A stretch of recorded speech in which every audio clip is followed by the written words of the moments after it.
کی آمد ہے. شعبان کی خوشیاں میرے عزیزو یقیناً مومنین کے لیے اور پاک شجر والوں کے لیے خوشی کا اعلان ہے.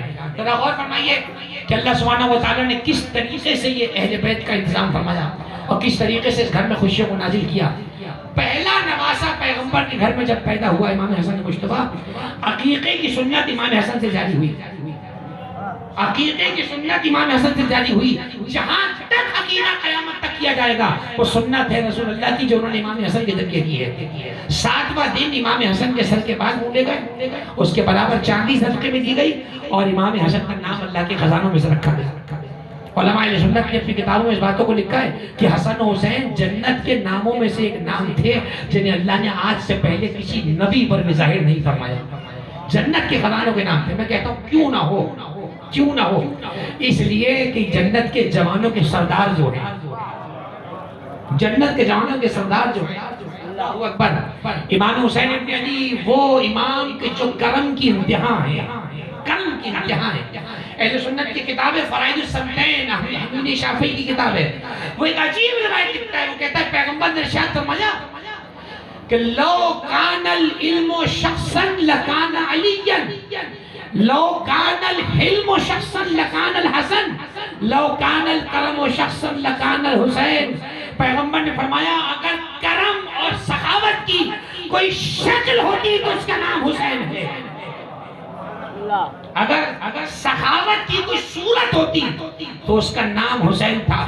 اور پھر ایک مقام پہ فرمایا لو کان الحسن شخصا لکانت ابنتی فاطمہ.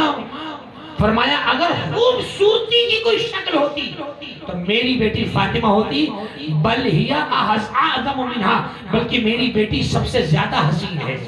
اس لیے کہ اسے اللہ نے اپنے نور سے خلق فرمایا ہے. چنانچہ امام حسین علیہ السلام گناہگاروں کی بخشش کا آسرا ہے. امام حسین اللہ کا وہ دروازہ ہے، اللہ کا وہ باب ہے کہ جو آج تک گناہگاروں کو دستک دے رہا ہے کہ چھوڑ دو اللہ کی گناہگاری اور نافرمانی اور توبہ کر کے حسین کے دروازے سے اللہ تک چلے آؤ. امام حسین کا دروازہ اللہ کا دروازہ ہے. ایک شخص چھٹے امام سے پوچھا اما انتم سفن النجات، اس نے کہا یہ بتائیں کہ آپ سارے اہل بیت نجات کی کشتی نہیں ہیں؟ امام نے کہا نحنو کلنا سفن النجات. امام نے کہا ہم سب سفینہ نجات ہیں. ولیکن سفینۃ الحسین اوسع من جمیع السفن. فرمایا لیکن حسین کی کشتی ہم سب میں بڑی کشتی ہے. حسین ابن علی کی جو کشتی ہے وہ ہم سب سے بڑی کشتی ہے. اور فرمائیے پیغمبر کے صحابی ابی ابن کعب کہتے ہیں کہ میں پیغمبر کی بارگاہ میں حاضر ہوا. پیغمبر اپنی بزم میں بیٹھے تھے، دیکھا کہ امام حسین تشریف لائے. امام حسین تشریف لائے. جیسے ہی امام حسین آئے اللہ کے رسول نے فرمایا مرحباً بک یا ثمرۃ فؤادی، مرحباً بک یا زین السماوات. مرحبا، رسول نے فرمایا مرحبا اے زمین و آسمان کی زینت، مرحبا. امام حسین ابی ابن کعب کہتے ہیں میں نے تعجب سے پوچھا یا رسول اللہ حل احد غیرک زین السماوات، یا رسول اللہ کیا آپ کے علاوہ بھی کوئی ہے جو آسمانوں کی زینت ہے؟ فرمایا ہاں لما اسری بی لیلۃ المعراج، اللہ کے رسول نے فرمایا سنو جب مجھے معراج کی رات آسمانوں پہ لے جایا گیا رأیت مکتوبا علی یمین العرش ان الحسین مصباح الہدی وسفینۃ النجات. اللہ کے رسول نے فرمایا جب میں معراج کی رات آسمان پہ گیا تو میں نے آسمان کی سیدھی طرف لکھا ہوا دیکھا حسین ہدایت کا چراغ ہے، نجات کی کشتی ہے. حسین ہدایت کا چراغ ہے، نجات کی کشتی ہے. اللہ اکبر. حسین ہدایت کا چراغ ہے. آج تک جسے ہدایت مل رہی ہے وہ صدقہ امام حسین کا. آج تک جو نجات پا رہا ہے مختلف طرح کی گمراہیوں سے وہ صدقہ امام حسین کا. آج کے زمانے میں سفیر نجات کیا ہے؟ آج کے زمانے میں سفیر نجات یہ مجلس عزا، یہ محفل ولا جس میں ذکر آل محمد ہو، افکار آل محمد ہو، تعلیمات آل محمد ہو، مقصد آل محمد ہو، جس میں آل محمد کی بات ہو، ان کا فرمان ہو. یہ محفل ہمارے لیے سفیر نجات بن جائے گی. یہ محفل ہمیں بچائے گی گمراہی سے، یہ محفل ہمیں بچائے گی عقیدے کے خراب ہونے سے، یہ محفل ہمیں بچائے گی گناہگاریوں سے، یہ محفل ہمیں بچا کر لے جائے گی اللہ کی اطاعت تک. اللہ اکبر. امام حسین سے تبسل مضمون کیجئے میرے عزیزو. امام حسین کرم کی انتہا ہے. انسان درک نہیں کر سکتا امام حسین کی کرم کیا ہے. اللہ اکبر. حسین بہت عزیز ہے پروردگار کو. اور حدیث میں موجود ہے, شیخ جعفر شوستری نے خصائص حسین میں بھی لکھا, فرماتے ما من ملکن فی السماوات والارض, زمین و آسمان میں کوئی فرشتہ ایسا نہیں ہے کہ جو حسین سے محبت نہ کرتا ہو. یہ صرف امام حسین کا اختصاص نہیں ہے, ہر فرشتہ ہر امام سے محبت کرتا ہے, لیکن امام حسین کی خاصیت یہ ہے کہ فرشتے امام حسین سے بڑی محبت کرتے ہیں. کیوں نہ کریں؟ اس لیے کہ جانتے ہیں حسین زہرا کا بھی لاڈلا ہے, مصطفیٰ کا بھی لاڈلا ہے, اور جو ان کا لاڈلا ہو وہ اللہ کا بھی لاڈلا ہوتا ہے. اللہ اکبر. 3 شعبان المعظم, بظاہر 3 تاریخ کا چاند بڑا باریک سا ہوتا ہے, اور کبھی بھی 3 تاریخ کے چاند کو مثال کے طور پر بیان نہیں کیا جاتا. ہمیشہ کہا جاتا ہے 14ویں کا چاند لگ رہا ہے, میرا بیٹا 14ویں کا چاند لگ رہا ہے. مثال ہی 14 پر دی جاتی ہے. اللہ نے حسن ہی 14 پہ رکھا ہے, نہ اللہ نے 3 پہ حسن رکھا نہ 13 پہ حسن رکھا. لیکن روک کر جملہ کہتا ہوں, واحد ایک تیسری کا شعبان کا چاند یہ ہے, اور ایک 13ویں کا چاند کا رجب کا چاند ہے جو ہمیں بڑا پسند ہے. ہم اس 3-13 کو مانتے ہیں, کسی اور 3-13 کو نہیں مانتے. ہمیں تیسری کا چاند بڑا پسند ہے کیونکہ حسین کی ولادت کی خبر لایا ہے. ہمیں 13ویں رجب کا چاند بڑا پسند ہے کیونکہ اس نے مولود کعبہ کی ولادت کی خبر سنائی ہے. امام حسین کی ولادت, اللہ اکبر. آج تک سب سے بڑھ رہے ماہ شعبان ہے. اپنے دامن کو پساریے, اپنے دامن کو پھیلائیے, اور اللہ کے رسول سے خیرات مانگیے, علم کی, تفقہ کی, دین کی, سمجھ بوجھ کی, اخلاق کی, کردار کی, یہ سب بھی کے مانگیے کہ یا رسول اللہ آپ بادشاہ کائنات ہیں, اور بادشاہوں کا اصول ہوتا ہے کہ جب ان کے گھر میں بچوں کی ولادت ہو تو وہ فقیروں میں صدقہ بانٹتے ہیں. آج ہم آپ کے سامنے اعلان کرتے ہیں کہ ہم آپ کے فقیر ہیں, ہمارا دامن حسین کے صدقے سے بڑھ دیجیے. ہمیں دین عطا کر دیجئے, ہمیں فہم عطا کر دیجئے, ہمیں اخلاص عطا کر دیجئے, ہمیں دین کا درد عطا کر دیجئے, ہمیں اس دین کی محبت عطا کر دیجئے جس دین کی پناہ کو حسین کہا جاتا ہے. حسین کا عاشق اور دین سے دور ہو نہیں سکتا, یہ 2 الگ الگ باتیں ہیں. اس لیے کہ حسین خود دین کی پناہ ہے, یہ وہ امام ہے. حدیث میں ہے کہ جب امام حسین کی ولادت کا وقت قریب تھا, کتابوں میں روایات لکھی علماء نے, بس الکرجات وغیرہ کو دیکھیے گا, فرماتے ہیں کہ اللہ نے فرشتوں سے کہا کوئی فرشتہ آج یہاں پہ موجود نہ رہے, سب زمین پر جا کر میرے نبی مصطفیٰ کو مبارکباد دو, سب چلے جاؤ. اور ایسے میں اللہ نے حوروں سے کہا کہ سجاوٹ کرو, سجو, آج زینت کرو, کیونکہ آج زمین پر حسین پیدا ہو رہا ہے, آج میرا حسین زمین پر جا رہا ہے. حوروں نے سجاوٹ کی, حوروں نے اپنی زیب و آرائش کو سنوارا.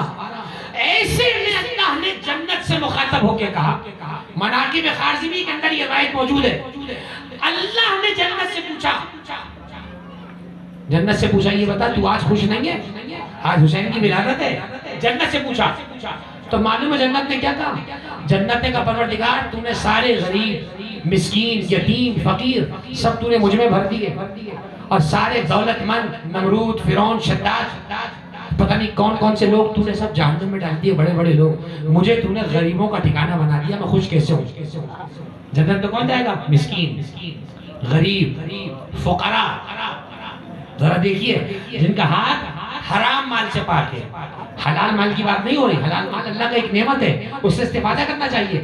حرام دولت جو جمع کرتے ہیں وہ جہنم کا ایندھن بننے والے ہیں. جنت سے کہا پروردگار تو نے مجھ کو غریبوں سے بھر دیا, میں کس چیز پہ اتراؤں, کس چیز پہ خوشی مناؤں.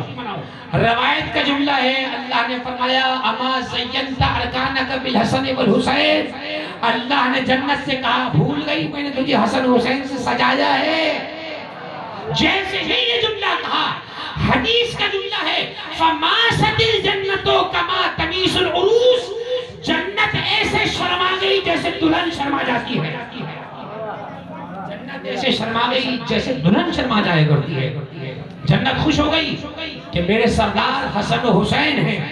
چنانچہ امام حسین کی ولادت ہوتی ہے اور آپ اللہ کی طرف سے رحمت کا ایک مظہر بن کے تشریف لاتے ہیں. کیا بات ہو اس گھر کی کہ جہاں حسین تشریف لائے تو زہرا نے اپنی آغوش میں لیا, زینب کبریٰ نے اپنی آغوش میں لیا, اور اسی گھر کے اندر پرورش ہو رہی ہے, پروان چڑھ رہے ہیں.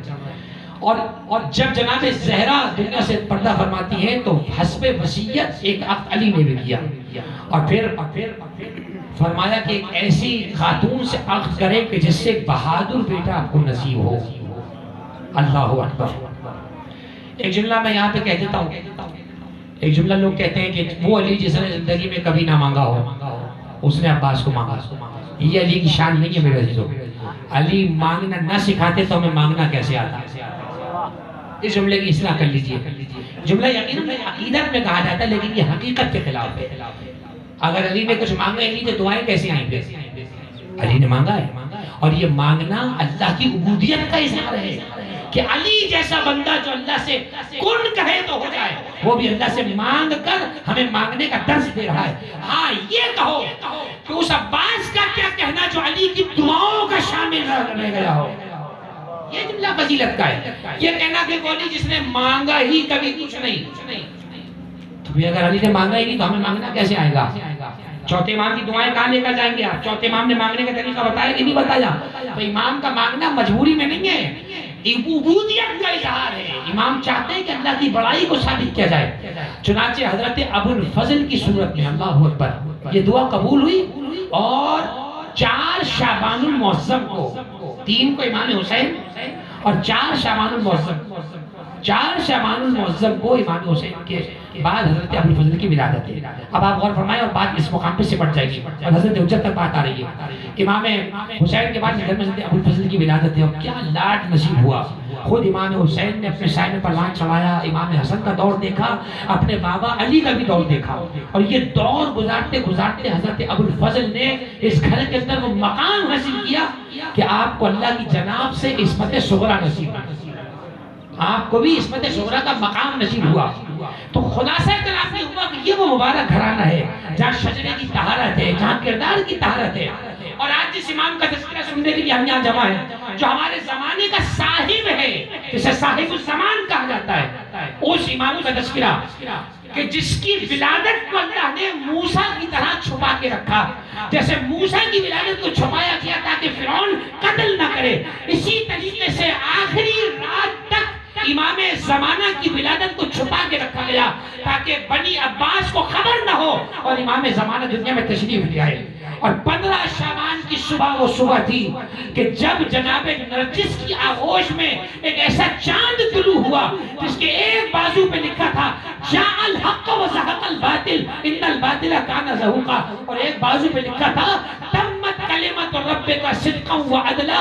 اور ایسے عالم میں امام زمان نے دنیا میں قدم رکھا کہ ہمیشہ کے لیے دنیا سے ظلم و جور کا خاتمہ ہونے کی نوید آ گئی۔ اور آج تک اگر کوئی آسرا ہے، کوئی سہارا ہے، تو صرف امام زمانہ کا ہے کہ جو آ کر کفر و ظلم و جور کو ختم کرے گا اور پورے دین اسلام کو نافذ فرمائے گا۔ آخری جملہ یہ کہہ کے بات کو روک رہا ہوں، زندہ امام سے، اپنے حاضر امام سے تعلق پیدا کریں، اپنے امام کے ذکر کو مٹنے نہ دیں، امام کا ذکر صرف 15 شعبان تک نہ رہ جائے۔ ہمارا امام ہمارے ذکر میں رہنا چاہیے، ہماری فکر میں رہنا چاہیے، ہماری عبادات میں ہمارا امام شامل رہنا چاہیے۔ اپنے امام سے توسل کریں، دعائے عہد کو پڑھنے کی عادت ڈالیے۔ دعائے عہد جو شخص پڑھتا ہوگا وہ اگر مر بھی گیا تو اللہ اسے زندہ کر کے امام زمانہ کے لشکر میں شامل فرمائے گا۔ کثرت کے ساتھ اس زمانے میں اللہم ثبت قلبی علی دینک پڑھتے رہیے تاکہ غیبت امام زمانہ پر ہمارا عقیدہ قائم رہے۔ کسی نے پوچھا کہ امام زمانہ کا ظہور کب ہوگا؟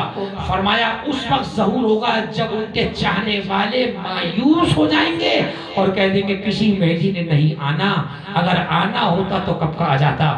اللہ ہمیں ان لوگوں میں شمار نہ فرمائے کہ ہم کبھی بھی امام زمانہ کی غیبت میں رتی برابر شک کریں، اس لیے کہ امام کے ہونے سے کائنات کا دوام ہے۔ اور آخری جملہ کہہ کے بات کو دعا کے حوالے کر رہا ہوں کہ عریضہ لکھا جاتا ہے، عریضہ کہتے ہیں عرضی کو، گزارش کو، سفارش کو۔ مولانا میں نے 14 شعبان کی رات عریضہ ڈالنے کے لیے جب ہم گئے، ان لوگوں کو بھی عریضہ ڈالتے دیکھا جن کو یہ بھی نہیں پتا تھا عریضے پہ لکھا ہوا کیا ہے، وہ بھی لکھ رہے تھے عریضہ۔ اور مجھے خطیب اکبر حضرت علامہ مرزا محمد اطہر اللہ مقامہ جو انڈیا کے بڑے خطیب تھے، مجھے ان کا جملہ بڑا خوبصورت یاد آیا اور ان کی روح کو یہ جملہ ہدیہ کر کے بات کو تمام کر رہا ہوں۔ مرزا اطہر سے کسی نے سوال کیا کہ میاں یہ لکھ لکھ کر پانی میں کیا ڈالتے ہو؟ انہوں نے کہا اپنے امام کو ہم خط لکھتے ہیں۔ تو انہوں نے طنز مار کے کہا کیا تمہیں کبھی خط کا جواب آیا؟ ہر سال ڈالتے ہو، کبھی جواب آیا؟ مرزا اطہر فرمایا کرتے تھے خط کا جواب دو صورتوں میں آتا ہے، یا تو خط کا جواب خط کی صورت میں آ جاتا ہے، یا خط کا جواب ایسے آتا ہے کہ جو مانگا گیا ہو وہ مل جاتا ہے۔ ہم امام سے سکون مانگتے ہیں، ہمیں سکون مل جاتا ہے، جواب آ گیا۔ ہم امام سے رزق کا سوال کرتے ہیں، ہمیں رزق مل جاتا ہے، خط کا جواب آ گیا۔ اللہ کہ نہیں، آپ اتنے عرصے سے خط لکھ رہے ہیں تو یہ بتائیے وہ آئیں گے کب؟ مرزا اطہر فرمایا کرتے تھے کہ اللہ نے 11 کو بھیجا تھا، آپ نے ایک ایک کو زہر دے کے مار دیا، اب جب آپ سب مر جائیں گے تو وہ 12واں ظہور فرمائے گا۔ جب آپ سب مر جائیں گے تو 12واں ظہور فرمائے گا۔ چنانچہ شعبان کے اس جشن میں عہد کریں کہ ہم اپنے دین سے قریب ہوں گے، ائمہ کی تعلیمات سے قریب ہوں گے، اور اس زمانے میں جہاں فتنہ فساد کا دور ہے، جہاں عقیدہ گمراہی کی طرف جا رہا ہے، ایسے میں دین سے مضبوط رہیں، امام زمانہ سے مضبوط رہیں، اس امام سے کہ جو ہماری نظروں سے پوشیدہ ضرور ہے مگر ہماری یاد اور فکر میں رہتا ہے۔ امام فرماتے ہیں ایک توقی کے اندر شیخ مفید کے نام، تم ہمارے ذکر سے غافل ہو سکتے ہو، ہم تمہیں نہیں بھلاتے، ہم صبح و شام تمہیں یاد کرتے ہیں، ہم صبح و شام اللہ سے تمہارے لیے رحمت کا سوال کرتے ہیں، کوشش کرو ہم بھی تمہاری یاد میں رہیں۔ چنانچہ اس جشن کے اختتام پر یہ بات ضرور کہنا چاہوں گا کہ یہ عزاداری، یہ محافل، یہ بلا، یہ امام بارگاہ، یہ مساجد ہمارے مراکز ہیں، انہیں مضبوط کریں، ان کی رونقوں کو آباد کریں۔ آج سے 11 برس پہلے 2011 پہلی مرتبہ میں یہاں آیا تھا، نہ جانے کتنے بزرگان یہاں سے گزر گئے، ان سب کے لیے بھی دعا گو ہوں اللہ ان سب کو جوارے ائمہ اہل بیت میں جگہ عطا فرمائے، جو بانیان مساجد و امام بارگاہ رہے، جس طرح سے عزاداری کی خدمت کرتے رہے، دامے درہمے سخن جس نے خدمت کی ہے، بانیان جشن رضاخانے ابوالفضل عباس کے جتنے محرومین تھے، اللہ ان سب کے درجات کو بلند فرمائے، اور ہم سب کو امام زمانہ کے ظہور کی تیاریاں کرنے کی توفیق عطا فرمائے۔ جتنے مومنین اس وقت جشن میں بیٹھے ان تمام کی حاجات کو اپنی بارگاہ میں قبول فرمائے۔ ہمارے